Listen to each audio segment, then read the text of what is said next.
கம்பை கடத்தி ஊசுற்ற செல்லும் மனப்பான்மை யாரிடம் இருக்கிறது?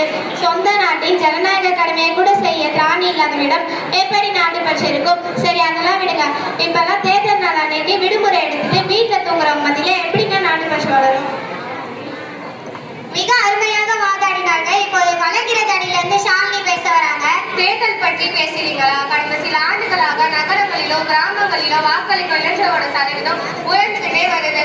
ஊடகங்கள் வழியாகவும் சமூக வலைதளங்கள் மூலமாகவும் கட்டாய வாக்களிக்க விழிப்புணர்வு ஏற்படுத்தி முன்னின்று செயல்படுவது நம் நாட்டு இளைஞர் தானே. இது பட்டு வளர்வதை காட்டவில்லையா?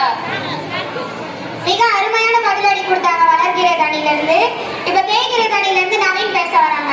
விழிப்புணர்வு இருக்கட்டுமான நம் இளைஞர் மத்தியில் வெளிநாட்டு போகம் அதிகரித்து வந்துள்ளது. சொந்த நாட்டின் தாய்மொழியை பேசுவதை விட ஆங்கிலம் பேசுவது பெருமை என்று நினைக்கிறார்கள். நமது பாரம்பரிய கலைகள், நாட்டுப்புற இசை, பாரம்பரிய உணவு முறைகள் எல்லாம் அறிந்து மேற்கத்திய கலாச்சாரத்திற்கு அடிமையாகிவிட்டமே. இதுவா வளர்ச்சி?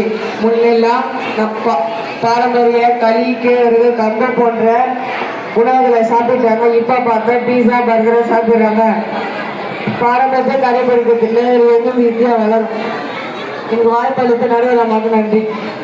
வளர்கிறது அணியிலிருந்து இப்ப விஷ்ணு பேச வராங்க. வெளிநாட்டிற்கு செல்வது தேர்ந்தெடுவும் அல்ல, அங்கு சென்று நம் நாட்டின் தொழில்நுட்பத்தையும் கலாச்சாரத்தையும் பரப்புகிறார்கள். மேக் இன் இந்தியா திட்டத்தின் கீழ் இன்று நமது இளைஞர்கள் சொந்தமாக தொழில் தொடங்கி உள்நாட்டு பொருட்களை தயாரித்து மற்ற நாடுகளுக்கு ஏற்றுமதி செய்கிறார்கள். நமது இந்திய தயாரிப்புகளுக்கு இந்த உலக அளவில் வரவேற்பு இருக்கிறது. நீ சொன்ன மாதிரி இன்னிலிருந்து விவசாயி வந்து 3 ஜோடி பேச்சாளர்களும் வந்து மிக அருமையாக பேசினாங்க.